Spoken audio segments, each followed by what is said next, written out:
Mister പ്രകാശിനെ ഒന്ന് കാണണം. അയ്യോ, ഇന്ന് അദ്ദേഹം വളരെ ബിസിയാണ്. What can I do for you? ഇന്ന് പണം ഡ്രോ ചെയ്യുന്നുണ്ടോ? ഇല്ല, എനിക്ക് പ്രകാശിനെയാണ് കാണേണ്ടത്. അദ്ദേഹത്തെ വിളിക്കൂ. ഇവിടെ ഒരാൾ പണയം വെച്ച പണ്ടങ്ങളിൽ ചിലത് മുക്കുപണ്ടമാണോ എന്നൊരു സംശയം. അദ്ദേഹം അത് പരിശോധിച്ചുകൊണ്ടിരിക്കുകയാണ്. ഉപദ്രവിക്കരുതെന്ന് പ്രത്യേകം പറഞ്ഞു.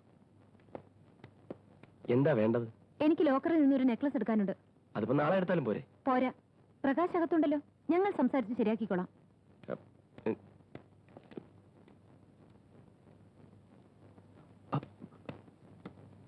എല്ലാ മുക്കുപണ്ടങ്ങളാണോ അതോ കുറെയെങ്കിലും സ്വർണമുണ്ടോ? എന്റെ സബോർഡിനേറ്റ്സിന്റെ മുമ്പിൽ ഇങ്ങനെ എന്നെ ചീപ്പാക്കരുത്. എന്നെ പ്രകാശാണ് ചീപ്പായി കാണുന്നത്. ഒരു പുരുഷനായി പുറത്തേക്ക് വരൂ. പണ്ടൊരിക്കൽ ഞാൻ ജീവിതത്തെ ഭയന്ന് ആത്മഹത്യയെക്കുറിച്ച് ചിന്തിച്ചിട്ടുണ്ട്. പക്ഷേ ഇനി ഒരിക്കലും ഞാനത് ചെയ്യില്ല. ഞാൻ പ്രകാശിന്റെ മനസ്സ് മാറ്റിയെടുക്കും.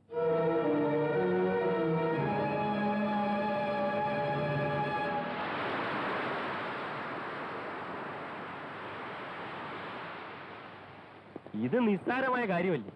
അവളുടെ ഭാഗത്തു നിന്നും ആദ്യത്തെ സ്റ്റെപ്പ് എടുത്തപ്പോഴേ എന്നോട് പറഞ്ഞിരുന്നെങ്കിൽ ഞാനിത് അന്നേ ഒതുക്കി കളഞ്ഞേനെ. സാരമില്ല, ഇത് ഊതി വീർപ്പിച്ച ഒരു ബലൂൺ, ഒരൊറ്റ കുത്ത്, ഡും. ആ കാര്യം ഞാൻ ഏറ്റു. പക്ഷെ കുരി ചൊറിഞ്ഞ് പുണ്ണാക്കരുത്. സുമതി എങ്ങാണോ ഇത് അറിഞ്ഞാൽ എനിക്ക് ആലോചിക്കാൻ കൂടി വയ്യ. കാര്യം ഞാൻ ഏറ്റെടുത്തു എന്ന് പറഞ്ഞു കഴിഞ്ഞു. ഈ ഒരു വിഷയത്തിലെങ്കിലും ഞാൻ സമർത്ഥനാണെന്ന് സമ്മതിച്ചാണ്.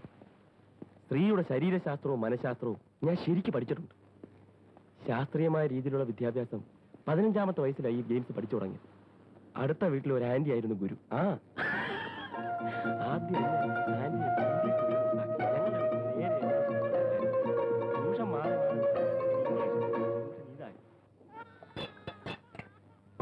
ഇന്ന് ബാങ്കിൽ two many problems. Prakash sir ആകെ അപ്സെറ്റ്. അതുകൊണ്ട് അദ്ദേഹത്തെ ഒന്ന് ഫ്രഷ് ആക്കാൻ വേണ്ടി ഞാൻ പ്ലാൻ ചെയ്തായി ഡിന്നർ. നഷ്ടം പറ്റിയത് സുമതിക്കും. കുറച്ചു വല്ലതും തിന്നുന്ന പാർട്ടികളാണെങ്കിലും വേണ്ടില്ല. കണ്ടില്ലേ തിന്നുന്ന തീറ്റി? ജെയിംസിന് ഭക്ഷണം കൊടുക്കാൻ എനിക്കിഷ്ടമാണ്. എല്ലാം നല്ല സ്വാദോടെ കഴിക്കും. ചിലരുണ്ട് വിരുന്നുകാരായി വന്നിട്ട് ഒന്നും കഴിക്കാതെ വേഷം മാത്രം കാണിച്ചിട്ട് എഴുന്നേറ്റങ്ങ് പോകും. എല്ലാം സ്വാദോടെ തട്ടിവിടുന്ന മറ്റൊരാളുണ്ട്, എന്റെ ഭാര്യ. ഇവൾ അടുക്കള കാണാറില്ല, എല്ലാം ഞാൻ വെച്ചു കൊടുക്കണം. കുക്കിംഗ് ഗൗതം ബാബു ഡിഷസ് ഒക്കെ ഭംഗിയായി ഉണ്ടാക്കും. Is an excellent cook.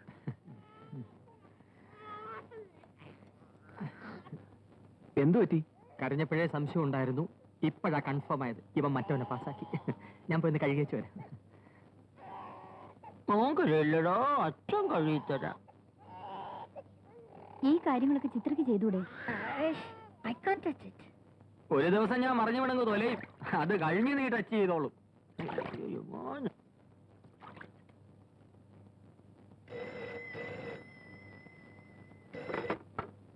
Hello hello hello hello. ഏതോ ഭ്രാന്തി സ്ത്രീ ഇന്ന് 4-ാമത്തെ പ്രാവശ്യം എന്റെ ശബ്ദം കേട്ടാൽ ഉടൻ കട്ട് ചെയ്യും. ജെയിംസിനും പറഞ്ഞാൽ കാണാൻ വന്നിരിക്കുന്നു. ബാങ്കിൽ നിന്നും വരികയാണെന്ന് പറഞ്ഞു.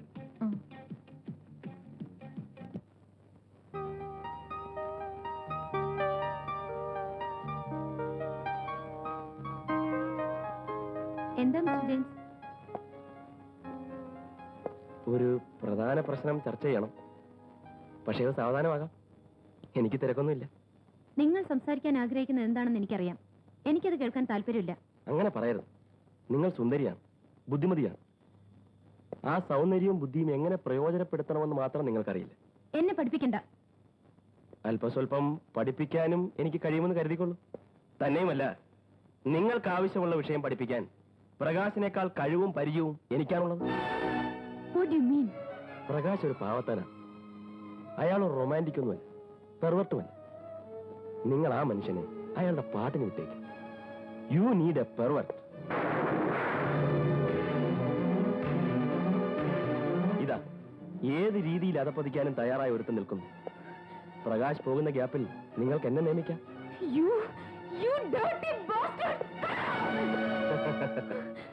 ഇംഗ്ലീഷ് ഒരുപാടെടുത്ത് കാച്ചാതടി. ബാസ്റ്റേഡ് എന്ന് പറഞ്ഞാൽ തന്തയില്ലാത്തവൻ എന്നല്ലേ അർത്ഥം. ഞാനും നീയും അതേ വകുപ്പിൽപ്പെട്ടതാ. നമ്മളത് അങ്ങോട്ടും ഇങ്ങോട്ടും ഇട്ട് പെരുമാറിയിട്ട് എന്താ കാര്യം? പ്രകാശിന് നിന്നെ മാത്രമേ നേരിടേണ്ടി വന്നിട്ടുള്ളൂ.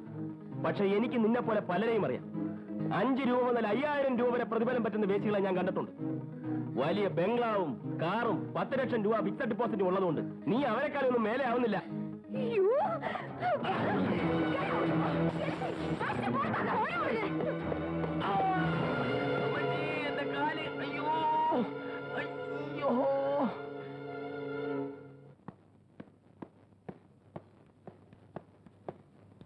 എന്താ സംഭവിച്ചത്? ബൈക്ക് ഗട്ടറിൽ വീണ അത്രേ. എത്ര നാളെ വണ്ടി ഓടിക്കുന്നു, ഇതുവരെ ഇങ്ങനെ ഉണ്ടായിട്ടില്ല. ഏത് ഗട്ടർ? എന്റെ കണക്ക് ലേശം തെറ്റിപ്പോയി. ആ ഗട്ടറിന് ഞാൻ പ്രതീക്ഷയിലും ആഴം ഉണ്ടായിരുന്നു.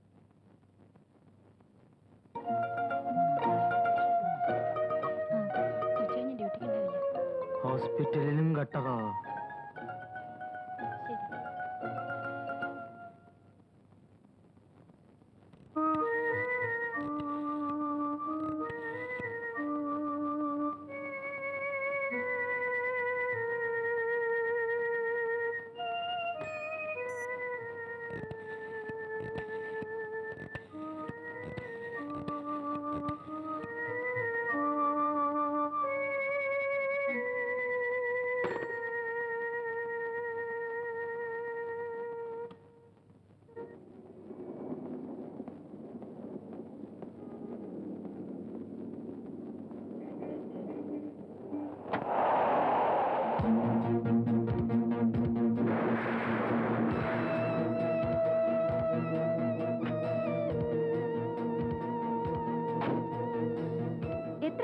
എന്നിൽ നിന്ന് ഒളിച്ചു നടക്കാൻ കഴിയും? പ്രകാശ് എന്തിനിങ്ങനെ ഭീരുവാവുന്നു? ഞാൻ എന്ത് തെറ്റ് ചെയ്തിട്ടാണ് നീ എന്നെ ഇങ്ങനെ നശിപ്പിക്കുന്നത്? ഒരു യക്ഷിയെ പോലെ നീ എന്നെ ചുറ്റി വളഞ്ഞിരിക്കുകയാണ്. അതെ, ഞാൻ യക്ഷിയാണ്. ഞാൻ നിങ്ങളെ ചുറ്റി വളഞ്ഞിരിക്കുകയാണ്. ചോരയ്ക്ക് വേണ്ടിയല്ല, സ്നേഹത്തിന് വേണ്ടി. നിങ്ങളെ നശിപ്പിക്കണമെന്ന് എനിക്ക് ആഗ്രഹമില്ല. എന്നെ നശിപ്പിക്കാൻ ഞാൻ നിങ്ങളെ അനുവദിക്കുകയുമില്ല.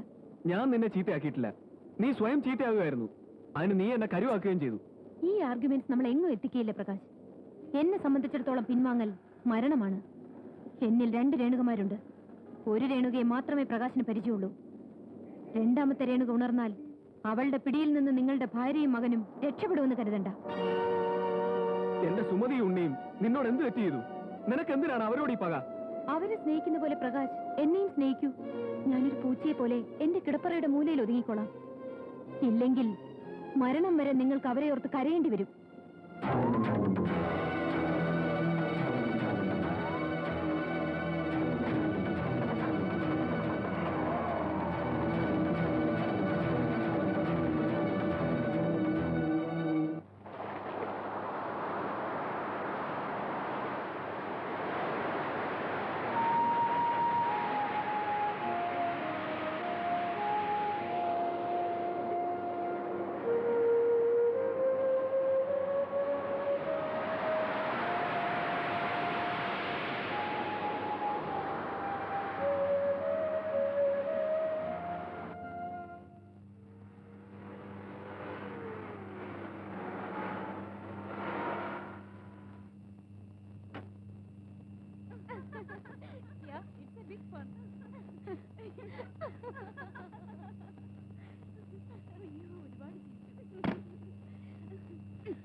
രേണുകയുടെ സംസാരം കേൾക്കുമ്പോ വർഷങ്ങളായി രേണുക എന്റെ ഫ്രണ്ടായിരുന്നു എന്ന് തോന്നല എനിക്ക്. പ്രകാശേട്ടൻ വന്നല്ലോ. Good evening. ഞാൻ മിസ്റ്റർ പ്രകാശിന്റെ ഭാര്യ ഒന്ന് പരിചയപ്പെടാൻ വന്നതാ. എനിക്കൊരു നല്ല കൂട്ടുകാരിയെ കിട്ടി. പ്രകാശേട്ടന് രേണുക തരുന്ന കോംപ്ലിമെന്റ്സിന് കൈയും കണക്കില്ല കേട്ടോ. ഭർത്താവിനെ പുകഴ്ത്തിയാൽ ഏത് ഭാര്യയും കസ്റ്റഡിയിലെടുക്കാം, അല്ലേ മിസ്റ്റർ പ്രകാശ്? അച്ഛാ, ഈ ചോക്ലേറ്റ് ഈ ആന്റി കൊണ്ടുവന്നതാ. എത്ര വലിയ പെട്ടി! തിന്നാലും തിന്നാലും തീരൂല. എന്റെ ഉണ്ണിക്കുട്ടന് ഈ ആന്റി ഒരു ചോക്ലേറ്റ് ഫാക്ടറി പണിഞ്ഞു തന്നാലും അത് അധികമാവില്ല. അത്ര വലിയ സഹായമാ മോന്റെ അച്ഛൻ ഈ ആന്റിക്ക് ചെയ്തു തന്നിട്ടുള്ളത്. എന്നാലും ഇത്രയും പണം ചെലവാക്കേണ്ടിയിരുന്നില്ല. പ്രകാശേട്ടൻ ഇത് കണ്ടോ? ഈ പാക്കറ്റിൽ 2 or 3 കാഞ്ചീപുരം സാരി ഉണ്ട്. രേണുക എനിക്ക് വേണ്ടി കൊണ്ടുവന്നതാ. ഞാൻ എത്ര വേണ്ടെന്ന് പറഞ്ഞിട്ടും കേൾക്കണില്ല. ഞാൻ രേണുകയെ സഹായിച്ചു എന്നല്ലേ പറഞ്ഞത്? സഹായിക്കാൻ മനസ്ഥിതിയുള്ള ആൾ കൈക്കൂലി വാങ്ങാൻ പാടില്ല. ഇത് കൈക്കൂലിയല്ല, എന്റെ സ്നേഹസമ്മാനമാണ്. ഇവരത് സ്വീകരിച്ചു കഴിഞ്ഞു. മിസ്റ്റർ പ്രകാശിന്റെ അച്ചടക്കത്തെ പറ്റി എനിക്ക് നന്നായി അറിയാം. അതുകൊണ്ട് നിങ്ങൾക്ക് വേണ്ടി ഞാൻ ഒന്നും കൊണ്ടുവന്നില്ല. Good night. വരട്ടെ. വലിയ പണക്കാരിയല്ലേ? പ്രകാശേട്ടൻ എങ്ങനെ ഇവരെ പരിചയപ്പെട്ടു? എത്ര നല്ല സ്ത്രീയാ. നിർത്ത്. ആരെങ്കിലും എന്തെങ്കിലും കൊണ്ടുവന്ന് തന്നാൽ അമ്മയും മോനും 2 കൈയും നീട്ടി വാങ്ങും, അല്ലേ? എത്ര വലിയ തെറ്റാ നിങ്ങൾ ചെയ്തതെന്നറിയാമോ? അച്ഛ, ഇതൊന്ന് തുറന്നു തരുവോ?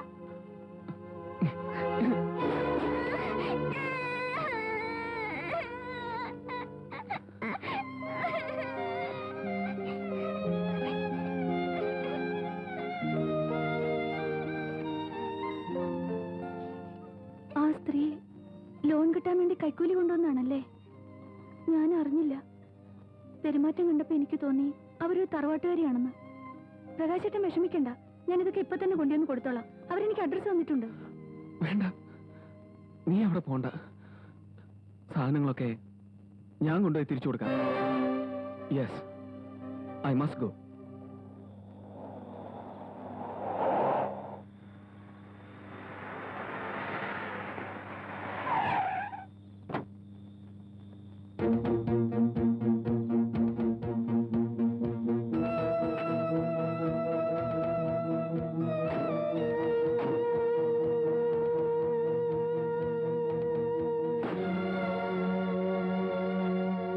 ചോക്ലേറ്റ് വിഷമാണെന്ന് മനസ്സിലാക്കാനുള്ള പ്രായം എന്റെ ഉണ്ണിക്കില്ല.